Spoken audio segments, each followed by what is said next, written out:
السلام علیکم، میں ہوں کامران خان۔ یقیناً IMF کی شاہراہ پر چلے بغیر پاکستان کی معیشت اپنی منزل پہ نہیں پہنچ سکتی۔ تقریباً 4 مہینوں کے بعد بالآخر شہباز حکومت نے IMF کی شرائط کو قبول کرنے کا فیصلہ کیا ہے، اور جس کا بڑا شدت سے انتظار تھا۔ اس کے بعد بجلی اور گیس کے ٹیرف بڑھائے جائیں گے، پیٹرولیم مصنوعات پر سبسڈی کا مکمل خاتمہ ہوگا، متعدد اشیاء پر نئے ٹیکسز لگانے کی خبریں ہیں، اور ڈالر کو اس کے حقیقی ریٹ پر لانے کا فیصلہ ہو گیا ہے، اور IMF کی بڑی کلیدی شرط تھی۔ مجوزہ شرائط پر عمل درآمد، نئے ٹیکسز کو قانون کا حصہ بنانے کے لیے خبریں ہیں کہ صدارتی آرڈیننس آئے گا۔ خبروں کے مطابق وزارت خزانہ نے IMF کو اگلے ہفتے اپنا جائزہ مشن اسلام آباد بھیجنے کی تحریری درخواست بھی بھیجی ہے۔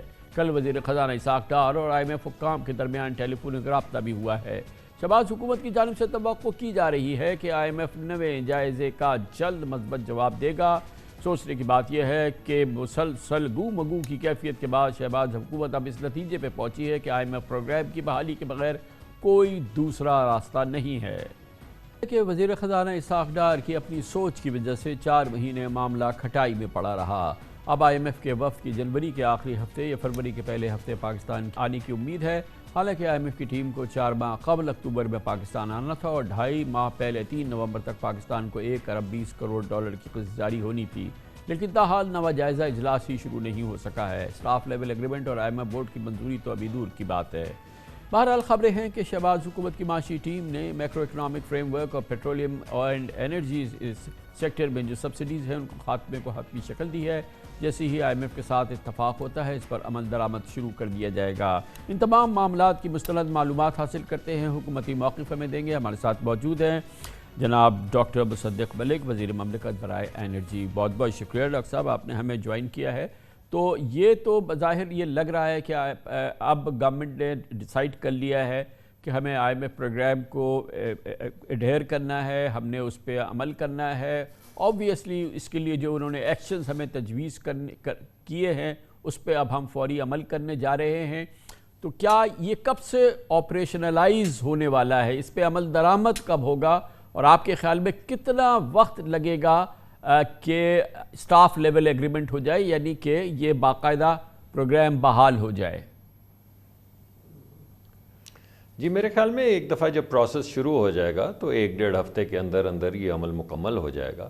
اور یہ جو ابھی درمیان میں آپ بتا رہے ہیں کہ اتنے دیر سے یہ معاملہ چل رہا ہے، اس کی وجہ یہ ہے کہ اگر بالکل سیدھی جو شرائط ہیں ان پہ عمل درآمد کیا جاتا تو جس طرح کی مہنگائی چل رہی تھی اس سے تمام سطح کے لوگ بالخصوص غریب لوگوں کے اوپر بہت زیادہ بوجھ پڑنا تھا۔ اب میں سمجھتا ہوں کہ ہم اس لیول پر ہم اپنی نیگوشیشنز اور اپنی کانورسیشنز میں آئے ہیں جہاں ہم جو تجاویز پیش کریں گے اس میں غریب آدمی کے اوپر کوئی بوجھ نہیں پڑے گا، اور اس کا خاص خیال رکھا گیا ہے کہ غریب آدمی پہ بوجھ نہ ڈالا جائے۔ اور کسی حد تک لگتا ایسے ہے کہ جو فریم ورک کنڈیشنز ہمارے ذہن میں تھیں ان پہ بات چیت ہو سکتی ہے، اس وجہ سے اب یہ معاملہ انشاءاللہ تیزی سے آگے بڑھے گا۔ تو یہ فرمائیے گا کہ اب مذاکراتی عمل کا آغاز ہونے جا رہا ہے۔ ابھی ہم نہیں کہہ سکتے کہ ہم نے IMF کی تسلی کرا دی ہے، جو IMF کی ڈیمانڈز تھی وہ ہم نے پوری کر دی ہیں، اور کسی آپ ٹائم لائن پہ کام کر رہے ہیں، حکومت کوئی ٹائم لائن پہ کام کر رہی ہے؟ کیونکہ ہر گزرتا دن جو ہے وہ پاکستان کی معیشت کے رستے خون میں مزید اضافہ کر رہا ہے۔ جی آپ بالکل صحیح کہہ رہے ہیں۔ ہم جن چیزوں پہ کام کر رہے تھے، ایسا تو نہیں ہے کہ ہمارا IMF سے کوئی بات چیت ہی نہیں چل رہی تھی، ایسا تو بالکل نہیں ہے۔ ایک تسلسل کے ساتھ ہماری ان سے کانورسیشن چل رہی تھی۔ اس میں کچھ چیزوں پہ اتفاق رائے نہیں ہو رہا تھا۔ ہماری کوشش یہ تھی کہ زیادہ سے زیادہ غریب لوگوں کو بچایا جا سکے، کوشش کی جائے کہ جو ہماری میجورٹی سے زیادہ، میجورٹی تو خیر اس دفعہ بھی ہم انشاءاللہ بچا لیں گے، لیکن ہماری کوشش تھی کہ اس مہنگائی کے دور میں کم سے کم بوجھ ڈالا جائے۔ IMF یہ کہہ رہی تھی کہ آپ کے معاملات، جو پرانی بھی آپ کا فریم ورک تھا اور نیا بھی آپ کا فریم ورک تھا، آپ بالکل اسی شکل میں اس کو آگے بڑھائیں۔ ہماری جو وزارت ہے اس کا خیال تھا کہ اس وقت اتنا زیادہ بوجھ نہیں ڈالا جا سکتا۔ اب ہم اس جگہ پہ پہنچ گئے ہیں جہاں پہ ہمارا خیال ہے کہ جو تجاویز ہمارے سامنے ہیں ان کے اوپر ایک مؤثر پروگرام انٹروڈیوس کیا جا سکتا ہے، اور پاکستان کی معاشی حالت کو بھی اس میں استحکام ملے گا اور تھوڑا سی اسٹیبلٹی آئے گی، اور پاکستان کے غریب لوگ بھی جو ہیں ان کو مہنگائی کے اضافی بوجھ سے بچایا جا سکے گا۔ تو جو آپ کہہ رہے ہیں ڈاکٹر صاحب، اب یہ کیسے کریں گے؟ انفلیشن تو جب آئے گی تو پھر وہ تو ہر طرح کی انفلیشن ہوتی ہے نا، آپ بجلی کی رعایت دے دیں گے، گیس کی رعایت دے دیں گے جو کہ پہلے ہی بہت زیادہ ہے، چلیں اور اس میں اضافہ کر دیں گے، مگر کوئی نہ کوئی تو اس کو پے کرے گا، حکومت آفٹر آل پے کرے گی، دوسری گردشی قرضوں میں مزید اضافہ ہوگا۔ تیسری بات یہ ہے کہ جو انفلیشن آئے گی اوورال، جو کہ چیزوں کی پیٹرول کی امپورٹس یا تمام چیزوں پہ جو، اور پھر ہم ایکسچینج ریٹ کو جب کھلا کریں گے تو اس کا تو پوری مہنگائی کا ایک مصیبت ہے نا جو تمام عوام پر آئے گی۔ میں پورا ریکگنائز کرتا ہوں کہ یہ اس وقت پاکستان کی معیشت کی ضرورت ہے، ریاست کے سروائیول کی ضرورت ہے، یہ سب کچھ ہونا ہے، مگر یہ جو آپ کا خیال ہے یا پرہیپس کوشش ہے کہ غریب لوگوں کو اس سے بالکل باہر رکھا جائے، یہ تو ناممکن بات ہے۔ جی خان صاحب، دو تین اہم چیزیں ہیں۔ پہلا نقطہ تو یہ ہے کہ انفلیشن کا کسی حد تک تعلق ہے توانائی کی قیمت سے، اور اگر توانائی کی قیمت کا بوجھ جو ہے اس سے غریب آدمی کو بچایا جا سکے تو وہ جو انفلیشنری پریشر اس کے اوپر آتا ہے وہ قدرے گھٹ جائے گا، اور یہی ہماری کوشش ہے۔ دوسرا، میں آپ کو اپنے محکمہ کے متعلق بتا سکتا ہوں، جو تجاویز ہم سوچ رہے ہیں یا مختلف جو آپشنز ہم نے سامنے رکھی ہیں، ان میں غریب آدمی کے اوپر کوئی بوجھ نہیں پڑے گا۔ میں دوبارہ سے کہہ دوں، جو تجاویز ہم سامنے رکھ رہے ہیں ان میں غریب آدمی پہ کوئی بوجھ نہیں پڑے گا، اور جو آپ سرکولر ڈیٹ کے حوالے سے بات کر رہے ہیں، ہم ایک بڑا مؤثر پروگرام تجویز کر رہے ہیں۔ ابھی وہ آبویسلی اس کی تفصیلات میں آپ کو نہیں دے سکتا، وہ مناسب نہیں ہوگا کہ میں وہ تفصیلات ابھی سامنے رکھ دوں اور پھر اس سے پہلے کہ ہمارے مذاکرات ہوں ساری گڑبڑ شروع ہو جائے، لیکن یہ میں آپ کو یقین سے بتا رہا ہوں کہ اس سے سرکولر ڈیٹ جو ہے اس کو بھی فوری طور پہ روکا جائے گا، اس کے فلو کو روکا جائے گا، اور اس کے اندر اضافہ نہیں ہونے دیا جائے گا۔ تو گیس کے حوالے سے جو محکمہ میرے پاس ہے، میں آپ کو بڑی کریڈیبل طریقے سے یہ بتانا چاہتا ہوں، رسپانسبل طریقے سے یہ بتانا چاہتا ہوں کہ غریب آدمی کو بچایا بھی جائے گا، اور سرکولر ڈیٹ کے اندر مسلسل جو اضافہ ہو رہا ہے اس کو فوری طور پہ گھٹایا بھی جائے گا۔ پیٹرولیم کے اندر جو دوسری چیز اس وقت میرے پاس ہے، اس میں آلریڈی کوئی سبسڈی نہیں ہے، ہم سبسڈی بالکل نہیں دے رہے۔ میرا خیال ہے کو 5-10 روپے کی لیوی شاید ڈیزل پہ رہ گئی ہے، اور وہ بھی آہستہ آہستہ غریب پہ بوجھ کم ڈال کے، یعنی جب قیمتیں نیچے آتی ہیں تو لیوی کا جو لیول ہم نے اگری کیا ہوا ہے وہاں تک اس کو لے جائیں گے۔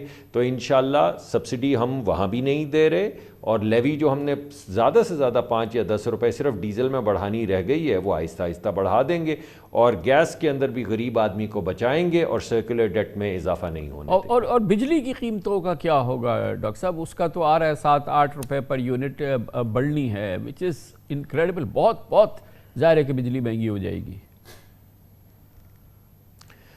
جی خان صاحب، کچھ تو تفصیلات مجھے جو لیٹسٹ ڈیٹیلز ہیں وہ تو بجلی کی وزارت سے مجھے اگر آپ اجازت دیں تو لے کے پھر میں وہ تفصیلات آپ کے سامنے رکھوں گا۔ میں آپ کو یہ بتا سکتا ہوں کہ بجلی بنتی ہے گیس سے، اور اگر گیس کی قیمت کو ہم نیچے لے آئیں تو بجلی کی قیمت بھی جو ہے وہ نیچے آ جائے گی۔ بجلی کے دو معاملات ہیں، ایک تو پیداواری قیمت ہے جو ہمیں گھٹانی ہے، اور دوسری وہ جس کو لاسز کہتے ہیں وہ ہیں جنہیں ہمیں گھٹانا ہے۔ تو جو چیز مجھے معلوم ہے وہ یہ ہے کہ گیس جو ہے اگر اس کی قیمت ہم نیچے لے جاتے ہیں، اور جو ہماری ویل ہیڈ گیس ہے اس کے ذریعے جو بجلی کے سب سے زیادہ پروڈکٹیو کارخانے ہیں ان کو چلانے کا ایک طریقہ کار طے کر لیتے ہیں، تو over a period of time بجلی کی قیمت اور جو بوجھ غریب لوگوں پہ پڑتا ہے وہ آہستہ آہستہ نیچے آتا چلا جائے گا۔ یہی ہماری بڑی پالیسی ہے، مگر اس کو مکمل کرنے کے لیے، ایک آپریشنل شکل دینے کے لیے ہماری آپس کی بحث و مباحثہ اور گفتگو ہو رہی ہے، بجلی کے محکمے سے بھی اور معیشت کی وزارت سے بھی۔ انشاءاللہ جیسے ہی یہ معاملات پائے تکمیل کو پہنچتے ہیں تو over a period of time بجلی کی قیمت بھی نیچے آنا شروع ہو جائے۔ ڈاکٹر صاحب، اب کیونکہ یہ مسئلہ پھنسا ہوا ہے ہمارا 4 مہینے سے، اور جیسا کہ ابھی پہلے بھی بات ہوئی، ایوری ڈے از امپورٹنٹ، تو کیا پرائم منسٹر نے کوئی ٹائم لائن آپ لوگوں کے لیے رکھی ہے؟ IMF کے ساتھ یہ نیگوسیشن کنکلوڈ ہو جائیں اور ظاہر ہے کہ ابھی مشن آنا ہے وہ آ جائے اور کوئکلی اب یہ فارغ ہو جائے؟ کوئی ٹائم لائن ہے جس پہ کام کر رہا ہے؟ کوئی ڈیڈ لائن سیٹ کی ہے پرائم منسٹر نے، گورنمنٹ نے؟ دیکھیے، میں نے تو آپ کو بتایا کہ ہم نے جو تجاویز وزیر اعظم نے حکم دیا تھا کہ کسی غریب آدمی پہ بوجھ نہیں پڑے گا، یہی آپ کا کام ہے، آپ تجاویز بنا کے میرے سامنے پیش کریں۔ وہ تجاویز جو ہیں ہم نے وزیر اعظم کے سامنے بھی رکھ دی ہیں، وزیر خزانہ کے سامنے بھی رکھ دی ہیں۔ وزیر خزانہ جو ہیں آپ کو معلوم ہے ان کو بہت مہارت حاصل ہے، وہ اس سے پہلے بھی کئی مرتبہ اسی طرح کی مشکلات کا سامنا کر چکے ہیں اور ہم سے زیادہ مہارت رکھتے ہیں ٹیرف سیٹنگ میں بھی، تو وہ اس کو فائن ٹیون کر رہے ہیں اور سیاسی نقطہ نظر سے بھی اور معیشت کے نقطہ نظر سے بھی اس کو آپٹیمائز کر رہے ہیں۔ اور بہت جلد، میں آپ کو کوئی ڈیڈ لائن نہیں دینا چاہتا، مگر آپ نے ابھی خود ہی فرما دیا کہ دعوت دے دی گئی ہے ورلڈ بینک کو، تو اب تو وہ جو رسپانسبلٹی ہے تھوڑی سی ورلڈ بینک کے اوپر بھی، ورلڈ بینک کہہ رہا ہوں، معافی چاہتا ہوں، IMF کے اوپر بھی آ گئی، جی میں معافی چاہتا ہوں۔ تو اب وہ IMF اگلے ہفتے آتی ہے، 3 دن میں آتی ہے یا 6-7 دن میں آتی ہے، یہ تھوڑا سا اب رسپانسبلٹی ان پہ بھی شفٹ ہو گئی ہے۔ ہماری طرف سے کم از کم ہم تیاری کافی حد تک کر چکے ہیں کہ جب وہ آئیں تو یہ معاملات جلد از جلد طے کر لیے جائیں۔ بڑی نوازش، بہت بہت شکریہ۔ ڈاکٹر مصدق ملک ہمارے ساتھ موجود تھے، وزیر مملکت برائے انرجی۔ کمرشل بریک، اس کے بعد ہم ذکر کریں کہ پنجاب میں نگراں حکومت کا میچ پھنس گیا ہے، بدترین ڈیڈ لاک ہے، مگر توقعات کے مطابق آپس میں فیصلہ نہیں ہو رہا اور اب اگلے 48 گھنٹوں میں فیصلہ ہونا ہے کہ پنجاب میں نگراں وزیر اعلیٰ کون ہوگا، حکومت کیسے بنے گی۔ الیکشن کمیشن کو اب یہ فیصلہ کرنا ہوگا۔ اس کی بات کرتے ہیں چھوٹے سے وقفے سے۔ جس بات کا اندیشہ تھا وہی ہوا، پنجاب میں نگراں وزیر اعلیٰ کا فیصلہ اب اگلے 48 گھنٹوں میں الیکشن کمیشن کرے گا۔ ہفتے کو پنجاب اسمبلی از خود تحلیل کے بعد سے PTI کی حکومت اور نون لیگ کی پوزیشن میں ڈیڈ لاک ہے۔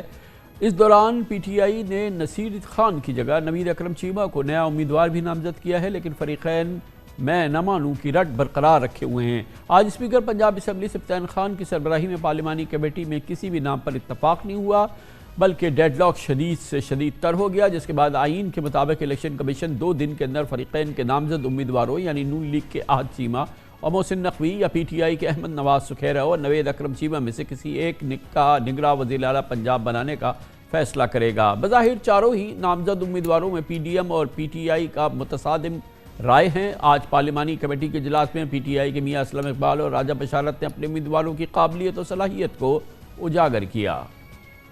توقع کے مطابق نون لیگ کے رہنما ملک احمد خان نے PTI کے نامزد امیدواروں کو نگراں وزارت اعلیٰ کے لیے یکسر مسترد کر کے غیر موزوں کہہ دیا۔ فریقین کے تیور بتا رہے ہیں کہ الیکشن کمیشن کے فیصلے کے بعد بھی یہ معاملہ سپریم کورٹ میں جا سکتا ہے۔ وزیر اعلیٰ پنجاب چودھری پرویز الہی نے کل متنبع کر دیا تھا کہ وہ چیف الیکشن کمشنر کے مقرر کردہ نگراں وزیر اعلیٰ پنجاب کو چلنے نہیں دیں گے۔ ان کا کہنا تھا کہ ان کا ارادہ ہے کہ وہ سپریم کورٹ جائیں گے۔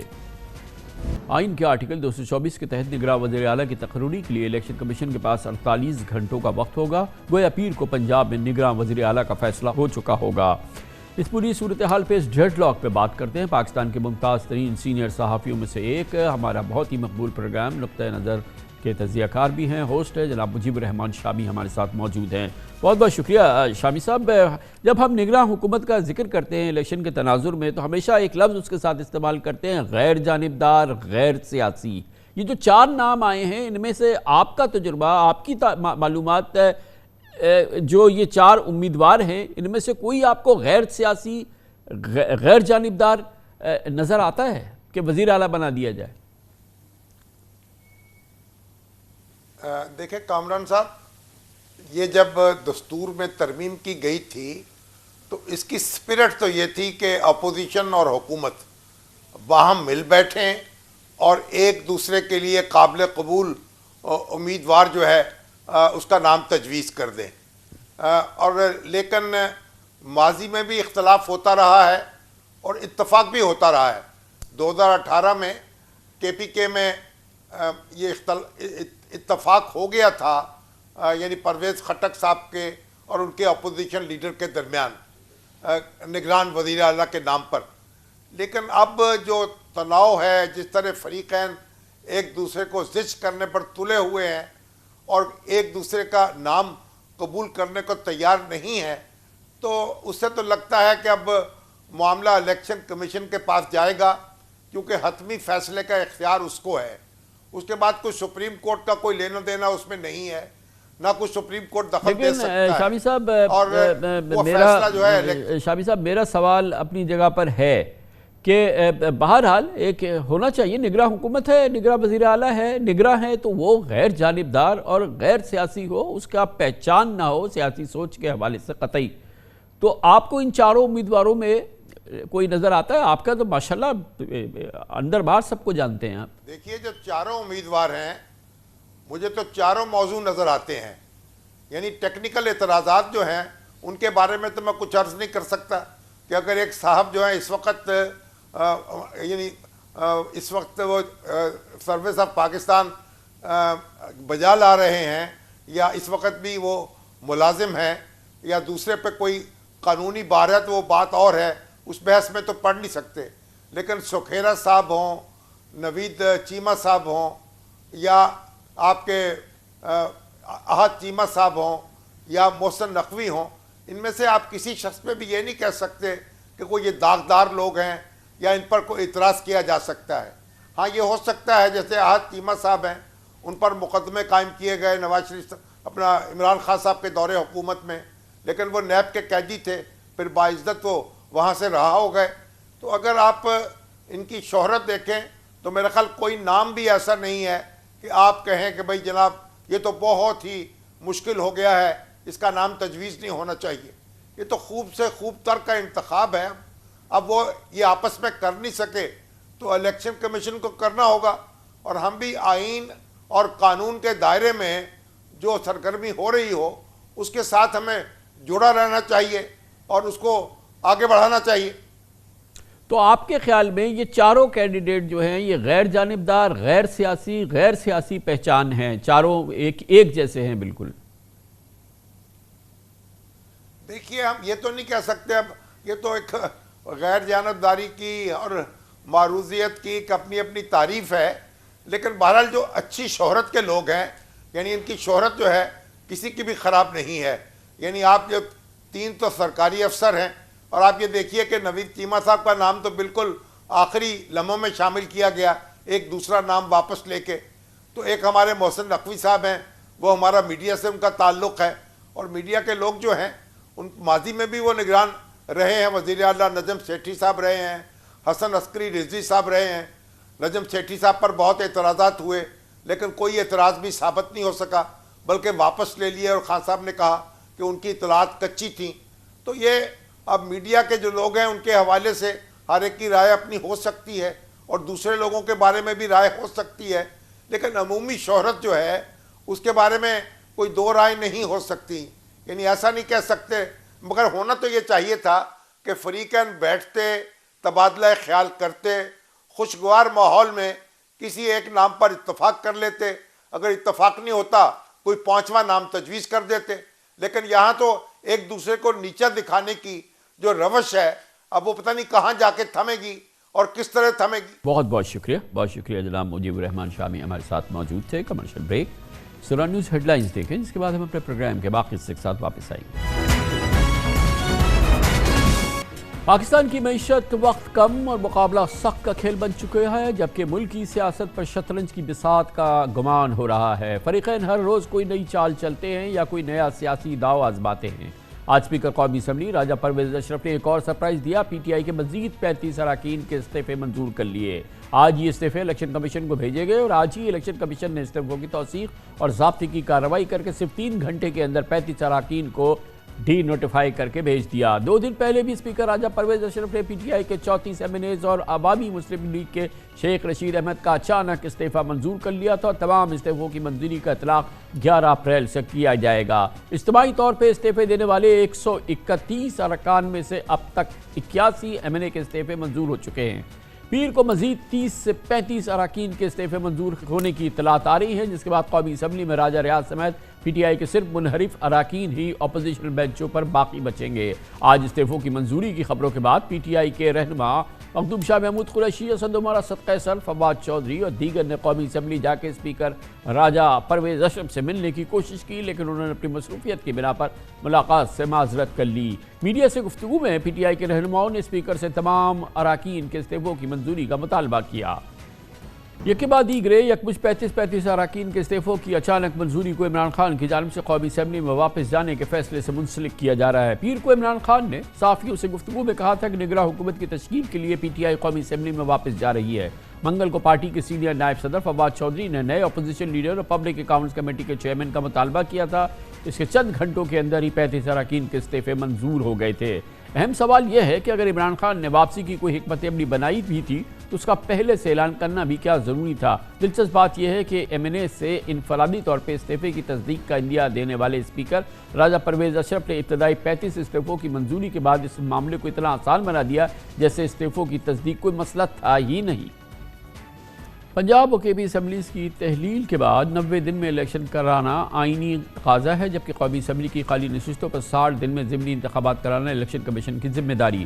گویا 20 مارچ تک ضمنی الیکشن اور 20 اپریل تک صوبائی اسمبلیز کے الیکشن ہونا آئین اور قانون کی منشا ہے، لیکن لگتا ہے کہ شہباز حکومت کسی قیمت پر کسی قسم کا الیکشن نہیں چاہتی۔ یہ اہم بات بھی ہے کہ پنجاب اور کے پی اسمبلیز کی تحلیل اور قومی اسمبلی سے پی ٹی آئی کے 81 اراکین کے استعفوں اور عمران خان کے پاس قومی اسمبلی کی غیر مؤثر 7 اضافی نشستوں کی وجہ سے پی ٹی آئی اپنے 81 حلقوں سے از خود دستبردار ہو چکی ہے اور اس کی پارلیمانی قوت میں بے پناہ کمی ہو گئی ہے۔ پی ٹی آئی کو اس وقت عمران خان کی آسمان چھوتی مقبولیت کی وجہ سے 2 اسمبلیز کے عام انتخابات اور 81 حلقوں پر ضمنی الیکشن میں کامیابی کی بڑی توقع ہے۔ ایسا بھی ہو سکتا ہے کہ P T I clean sweep کر کے، لیکن اس کے بروقت انتخابات ہونا پہلی شرط ہے۔ اگر الیکشن بروقت نہیں ہوتے تو پی ٹی آئی کا آئندہ لاہ عمل کیا ہوگا؟ بہرحال ایک مشکل صورتحال ہے اور بڑے پیترے بدلے ہیں حکومتی جماعت نے اور حکومتی اتحاد نے، اور ہر روز ایک نئی چال ہوتی ہے جو ہم دیکھتے ہیں۔ پی ٹی آئی اس کا کیسے مقابلہ کر رہا ہے، اس کا ہمیں جواب دیں گے۔ ہمارے ساتھ موجود ہیں عمران خان کے قریب ترین معتمد جناب اسد عمر، سیکرٹری جنرل بھی ہیں پاکستان تحریک انصاف کے۔ بہت بہت شکریہ اسد بھائی۔ بات اب آپ جب اسمبلی میں جانا چاہ رہے ہیں تو بڑا اب اسپیکر صاحب اپنے مووز کر رہے ہیں، اور پہلے 35 اچانک منظور کر لیے، آج آپ لوگ اس طرف بڑھ رہے تھے تو 35 وہ منظور کر لیے۔ ایسا لگتا ہے کہ آپ لوگوں کے ساتھ اب اسپیکر اور جو اس وقت حکومتی اتحاد ہے وہ ایک طرح سے کھیل رہا ہے، یا آپ یہ کہہ سکتے ہیں کہ ہم ان کے ساتھ کھیل رہے ہیں۔ دیکھیں 9.5 ماہ جو ہے ہم کہتے رہے استعفے منظور کیے جائیں، استعفے منظور کیے جائیں، یہ مانتے نہیں تھے، عجیب و غریب وہ شرائط لگاتے تھے، اور نہیں یہ تو قانون کا تقاضا ہی نہیں پورا ہوا، اور 9.5 مہینے میں صرف 11 استعفے منظور کیے گئے تھے۔ اور جس دن سے یہ دھمکی لگائی گئی کہ اچھا ٹھیک ہے پھر ہم لیڈر آف اپوزیشن کی پوزیشن لینے کے لیے آ رہے ہیں، تو 3 دن کے اندر 70 استعفے منظور کر دیے گئے۔ تو یہ تو ایسے لگ رہا ہے کہ عمران خان ان کے ساتھ کھیل رہے ہیں، اور صرف ایک بیان دے کر انہوں نے 70 استعفے قبول کروا لیے، منظور کروا لیے، جو 9.5 ماہ سے قبول نہیں ہو رہے تھے۔ اور اسپیکر صاحب نے خود خط لکھا شاہ محمود قریشی کو، شاہ صاحب کے خط کے جواب میں، اور انہوں نے کہا کہ جی میں ملنا چاہتا ہوں ذاتی طور پہ یہ لوگ جو استعفیٰ دینا چاہتے ہیں۔ آج تمام وہ ایم این ایز آ گئے، ہم اسمبلی پہنچ گئے، سب نے کہا جی بتائیں کس سے بات کرنی ہے، ہم ان کے ساتھ بات کرنے کو تیار ہیں، پوچھ لے جو بھی سوال پوچھنے۔ نہ اسپیکر صاحب، نہ ایڈیشنل ڈپٹی اسپیکر، نہ اسٹاف کا عملہ وہاں سے سب غائب، اور اس کے بعد دروازے بھی بند کر دیے گئے۔ تو ایک عجیب و غریب صورتحال ہے، اور قانون تو اس کے اندر کہیں پہ نظر ہی نہیں آ رہا۔ خان صاحب نے بھی کہا لاسٹ انٹرویو میں ہمارے ساتھ، آپ نے بھی کہا کہ یہ بڑا ضروری ہے کہ ہم ہاؤس میں واپس جائیں اور اپنی جو بھی لیڈر آف دی اپوزیشن کی پوزیشن ہے اس کو ریسٹور کرائیں، اور اس لیے ضروری ہے کہ جب کیئر ٹیکر گورنمنٹ کی ضرورت ہو تو اس نیگوسیشن میں ہم حصہ لے سکیں، تاکہ ہم کیئر ٹیکر گورنمنٹ کے اندر ہم اپنا سٹیک جو ہے کلیم کر سکیں۔ وہ موو تو آپ کی اب ناکام ہوتی نظر آ رہی ہے، کیونکہ خیال یہ ہے کہ شاید مزید جو آپ کے اراکین بچے ہیں ان کے بھی استعفے منظور ہو جائیں گے، اور راجہ ریاض صاحب اور وہ جو منحرفین آپ کے ہیں وہ انڈسپیوٹڈ لیڈر آف دی اپوزیشن ہو جائیں گے، اور یہ آپ کے لیے تو سیٹ بیک ہوگا نا۔ اچھا نہیں دیکھیں، یہ تو پچھلے ہفتے کی بات ہے نا، اس سے پہلے تو ہماری جو مطالبہ رہا ہے، جو اولین مطالبہ تھا، جو ترجیح تھی، وہ یہ تھی کہ استعفے منظور کیے جائے، تمام ایم ایل ایز کے استعفے منظور کیے جائے. آج بھی ہماری وہی ہے. تو وہ جو ہماری اولین ترجیح تھی، اس کے اندر تو ہمیں بہت مثبت پیش رفت ملی ہے پچھلے 3-4 دن کے اندر. اس وقت بھی ہمارے پاس جو اراکین موجود ہیں اسمبلی کے اندر، وہ اس بات کے لیے کافی ہیں کہ وہ بھی اگر اسمبلی کے اندر ہوں تو وہ میجورٹی بنا لیں گے پارلیمنٹری پارٹی کی، اور لیڈر آف اپوزیشن جو ہے وہ پھر بھی انہی میں سے چننا ہوگا.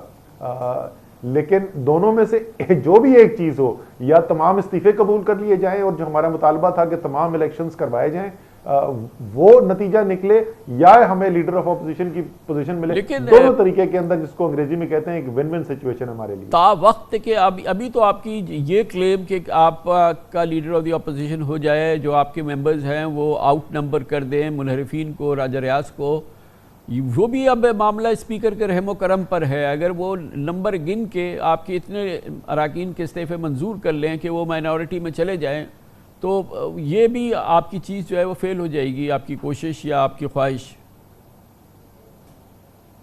نہیں بھائی کامران بھائی، وہی تو کہہ رہا ہوں نا کہ یہ خواہش کا اظہار تو ایک ہفتے پہلے کیا گیا تھا نا، لیکن وہ خواہش جس کا 9.5 مہینے سے اظہار کیا جا رہا تھا، یعنی کہ تمام استعفے قبول کیے جائیں، تو اس خواہش کے اندر تو پچھلے 3-4 دن کے اندر بہت بڑی پیش رفت ہوئی ہے. اور جیسے آپ نے کہا کہ تلوار ابھی بھی ان کے اوپر لٹک رہی ہے، تو لگتا یہ ہے کہ مزید وہ استعفے قبول کریں گے، مزید استعفے منظور کیے جائیں گے. تو ہماری تو جو بنیادی جو مطالبہ تھا، ہمیں تو اس کے اندر کامیابی ہوتی بھی نظر آ رہی ہے. اچھا دیکھیں، اب مثال کے طور پہ 81 یہ ہو گئے، اور ہو جائیں، چلے 15 20 25 جو بھی ہیں، یہ مزید ہو جائیں. اس کے بعد بھی کوئی آئین کی شیخ یا کوئی ایسی سچویشن نہیں ہے جو کہ مجبور کرے جنرل الیکشن کال کرنے کے لیے حکومت کو. اور اس صورتحال میں الیکشن کمیشن پابند ہے کہ جتنی بھی سیٹس خالی ہوں وہ اس پہ اپنا ضمنی الیکشنز کرا دے، بائی الیکشنز کرا دے. وہ بائی الیکشنز ہو جائیں گے تو مسئلہ تو آپ کا حل نہیں ہوگا. دیکھیں اس وقت کیا صورتحال ہے، اس وقت تقریباً 2/3 پاکستان کی الیکٹڈ نشستیں جو ہیں وہ خالی ہو چکی ہیں.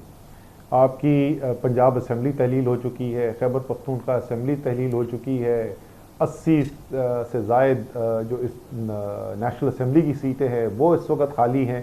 تو اس وقت تو جمہوریت جو ہے وہ نہ ہونے کے برابر ہے. اس کے علاوہ بھی جو جس طریقے سے نظام چلایا جا رہا ہے اس میں جمہوریت تو کہیں دور دور نظر نہیں آ رہی، نہ آئین نہ قانون نظر آ رہا ہے. اور نتیجہ اس کا یہ نکل رہا ہے کہ معیشت وہاں پر آ کے کھڑی ہو گئی ہے کہ جو آپ جیسے لوگ بھی جنہوں نے اتنے قریب سے دیکھا ہوا ہے معیشت کو، آپ کو بھی بڑی مشکل ہوگی کوئی ایسا ٹائم پڑے دیکھنا کہ جس میں ایسی صورتحال پیدا ہوئی ہو جیسی آج ہوئی بھی ہے. سینکشنز جب لگے تھے، اس سینکشنز کے بعد ایک مشکل صورتحال پیدا ہوئی تھی، لیکن کم سے کم وہاں پہ وجہ تو تھی کہ ہم کیوں وہ قیمت ادا کر رہے تھے، اور پاکستان کا اس کا بے تحاشا فائدہ ہوا کہ ہم نے وہ نیوکلیر ٹیسٹ جو کیا، آج اس کی وجہ سے ایک ہمارے پاس آزادی ہے جو اس کے بغیر حاصل نہیں ہو سکتی تھی. یہاں تو گناہ بے لذت ہے، یہاں پہ تو حاصل کچھ نہیں ہو رہا، اور معیشت کا پہیہ ایسے جام کیا گیا ہے کہ میری تو، اور آپ کو ماشاءاللہ میری کافی عمر ہو چکی ہے، مجھے نہیں لگتا یاد آتا کبھی اتنے برے حالات پاکستان کی معیشت. وہ ٹھیک ہے مگر وہ نہیں کراتے الیکشن، اور الیکشن کمیشن کوئی پابند نہیں ہے کہ وہ جنرل الیکشن کال کرے. تو کیا آپ کی حکمت عملی کیا ہے؟ جیسے پہلے بائی الیکشن ہوئے تمام سیٹس پہ خان صاحب نے الیکشن لڑا، اس دفعہ آپ لوگ خان صاحب ہی 81 سیٹوں پہ الیکشن لڑیں گے یا 100 سیٹوں پہ الیکشن لڑیں گے آپ، یا باقاعدہ آپ لوگ اپنے امیدوار میدان میں اتاریں گے؟ کیا کریں گے؟ ویسے کچھ سوچ رہے ہیں آپ؟ زیادہ تر چانسز یہی ہے کامران بھائی کہ خان صاحب ہی تمام سیٹس کے اوپر کنٹیسٹ کریں گے، لیکن اس کا بھی حتمی فیصلہ کرنا ہے، اگلے ہفتے ہو جائے گا، شیڈیول اناؤنس ایسے ہی ہوتا ہے. لیکن زیادہ چانسز اس کے یہی ہیں کہ خان صاحب کھڑے ہوں گے. اور ایک چیز جس کے اندر ہم کامیابی حاصل کر چکے ہیں، وہ بھی ہمیں لوگوں نے بتایا کہ یہ ممکن نہیں ہوگا اور آپ اسمبلیاں تحلیل نہیں کر سکیں گے. پہلے وہ کہتے تھے کہ اعتماد کا ووٹ نہیں حاصل کر سکیں گے، پھر کہتے تھے پرویز الہی نہیں تحلیل کریں گے. تحلیل ہو گئی، پنجاب کی اسمبلی بھی ہو گئی، خیبر پختونخوا بھی ہو گئی. اور جیسے آپ نے کہا الیکشن کمیشن پابند ہے بائی الیکشن کرانے کے لیے ان قومی اسمبلی کے حلقوں میں، اسی طریقے سے الیکشن کمیشن پابند ہے 90 دن کے اندر اندر صوبائی الیکشن کرانے کے لیے.